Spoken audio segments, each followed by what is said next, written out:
kafe itu. Kirain Mbak gitu.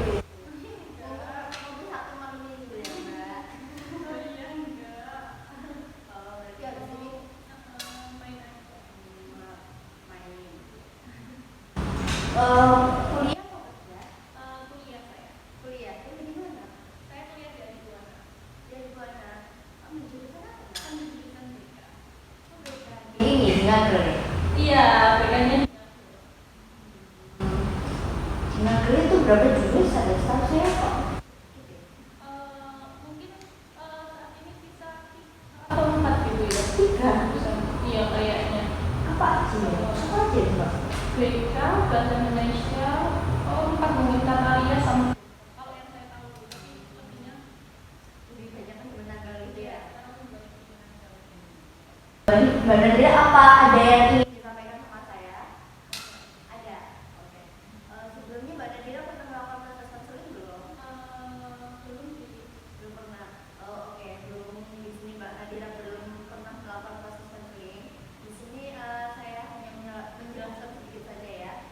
Proses konseling itu di mana proses untuk pemberian bantuan untuk permasalahan yang Mbak alami gitu. Di sini yang perlu Mbak ketahui, saya sendiri sebagai konselor hanya sebagai pendebatan permasalahan Mbak, hanya sebagai fasilitator Mbak saja. Untuk keberhasilan dan keefektifan proses konseling ini kembali kepada Mbak Nadira sendiri ya. Bagaimana Mbak Nadira bisa sungguh-sungguh dan mau untuk bisa mengambil keputusan yang tepat gitu ya. Nah, perlu diketahui lagi Mbak Nadira, untuk proses konseling ini bukan hanya satu kali pertemuan, masih ada pertemuan berikutnya yang mungkin bisa dijadwalkan. Kalau pertemuan berikutnya saya di minggu depan, saya bisanya hari Senin, Selasa, Rabu. Mbak Nadira bisanya ambil hari apa? Di hari Senin aja. Di hari Senin ya. Untuk jam berapa? Jam 1 siang. Jam 1 siang boleh. Untuk proses konseling hari ini saya bisanya hanya sekitar 30 menitan. Sekitar 30 menitan Mbak. Apa Mbak Nadira bersedia? Saya bersedia. Kebetulan saya juga akan hadir di sana. Mau ada ya? Berarti untuk kedepannya mau 30 menit atau mau nambah waktu? Menyesuaikan aja. Kalau bisa 30 menit, tapi kalau mau lebih nggak apa-apa. Oh gitu. Oke. Berarti besok di hari Senin. Senin di jam 1 ya? Iya. Tadi kan Mbak Nadira ada yang mau diceritakan nih sama saya. Boleh diceritakan lebih lanjut, lebih detail juga. Jadi saya itu mempunyai permasalahan.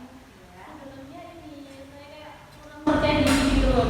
Jadi kayak kalau misalnya saya mau presentasi atau saya maju misal jadi moderator atau misal ada kayak jadi MC gitu, saya masih ada yang kayak kurang yakin gitu sama diri saya. Jadi kayak pas waktu kampus itu nggak sesuai sama ini saya sendiri sama ekspektasi saya kan pasnya lagunya itu menurut saya masih belum bagus gitu loh.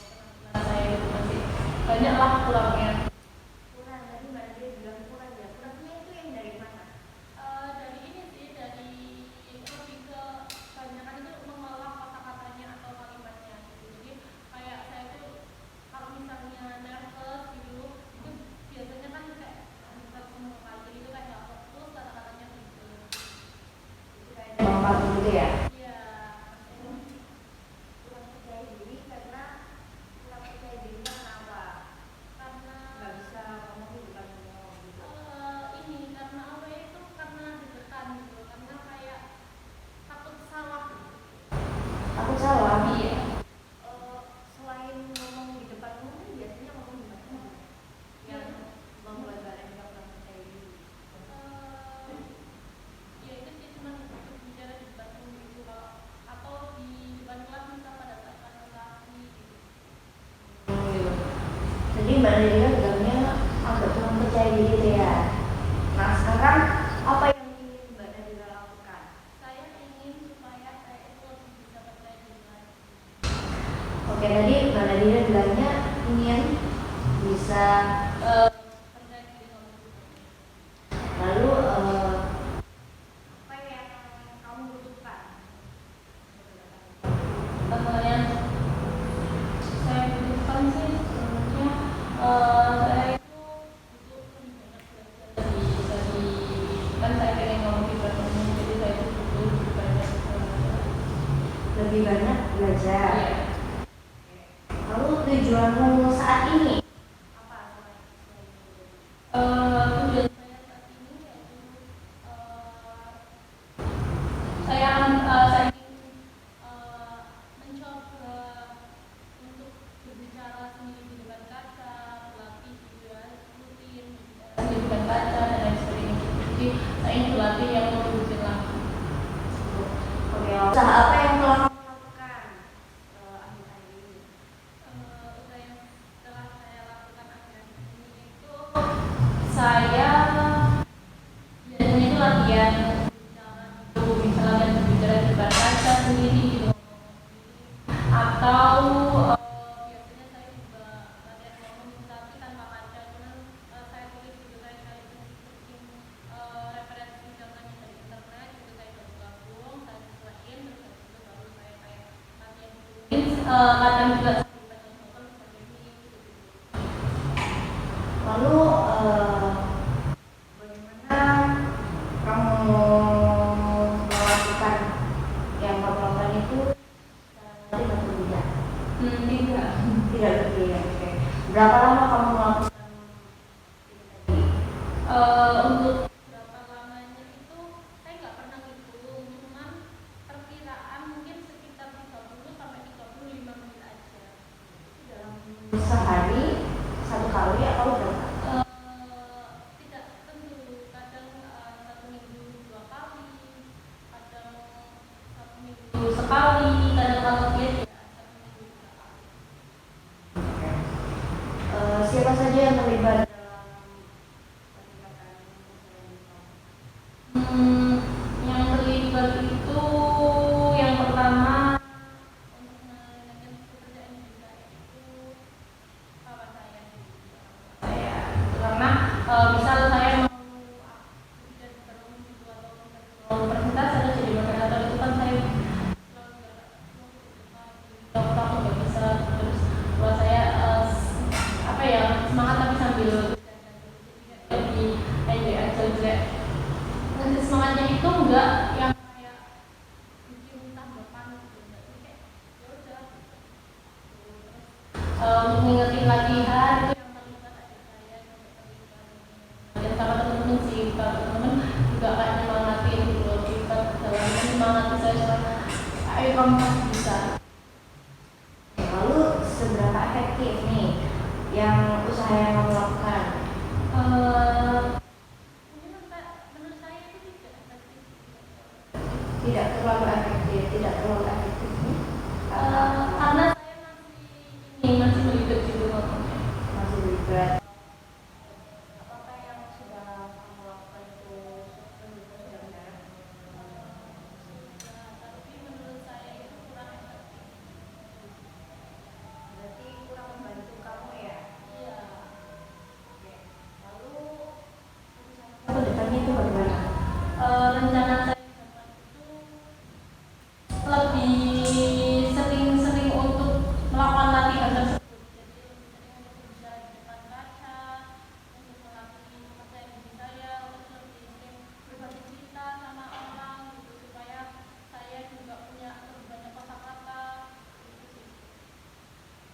Bagaimana cara kamu untuk melakukan tersebut? Cara itu tadi Bu, Berbicara dengan orang ya. Berapa lama yang kamu lakukan?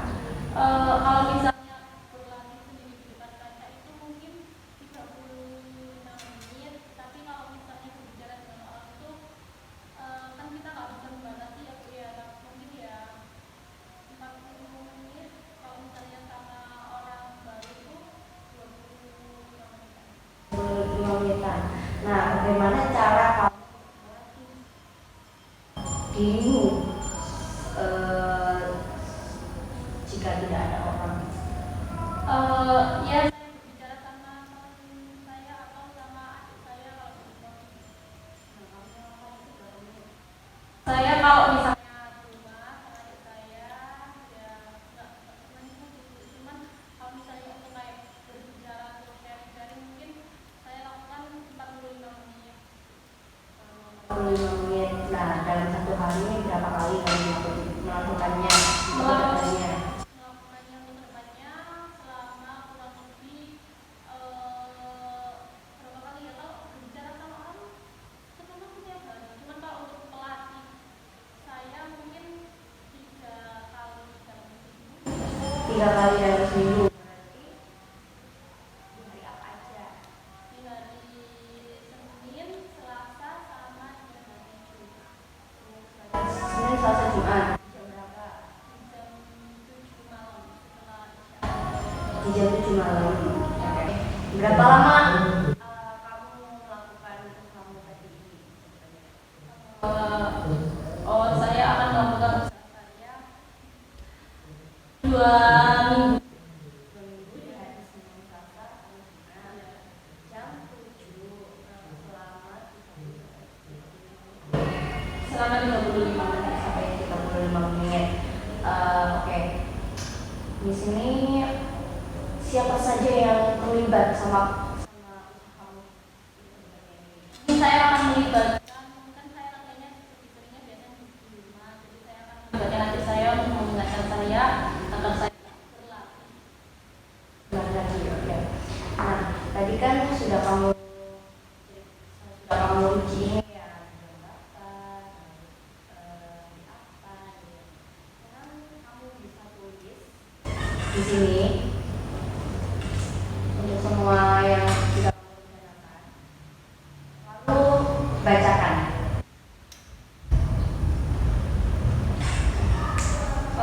Saya akan melakukan latihan selama kurang lebih 35 menit. Untuk hal dalam hal mengingatkan, saya melibatkan adik saya untuk mengingatkan saya agar saya itu latihan. Untuk latihannya saya ingin waktunya 2 minggu. Nah, setiap 1 minggunya itu 3 hari atau 3 kali saya latihan. Lalu saya akan latihan di jam 7 malam, tepatnya habis Isya. Sudah. Nah, konsekuensi apa yang kamu beri ketika kamu tidak melakukan ini? Konsekuensinya saya kan tidak apa ya, jadi malas latihan itu kalau misalnya saya sudah buka YouTube. Jadi konsekuensinya saya akan tidak buka YouTube selama 1 hari full itu tadi. Ketika saya misal saya bolong latihannya itu 1 hari, jadi saya tidak nonton YouTube selama 1 hari. Oke, untuk rewardnya ini apa? Rewardnya saya akan membeli es di malam hari karena saya sedang menikmati membeli es di malam hari. Nah, itu ditulis di bawah itu. Itu konsekuensi. Dan rewardnya.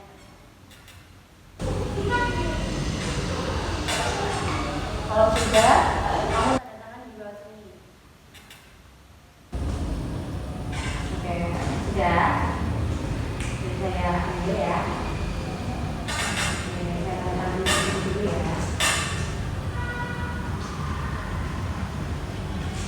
Nah, dari yang sudah direncanakan kamu ini,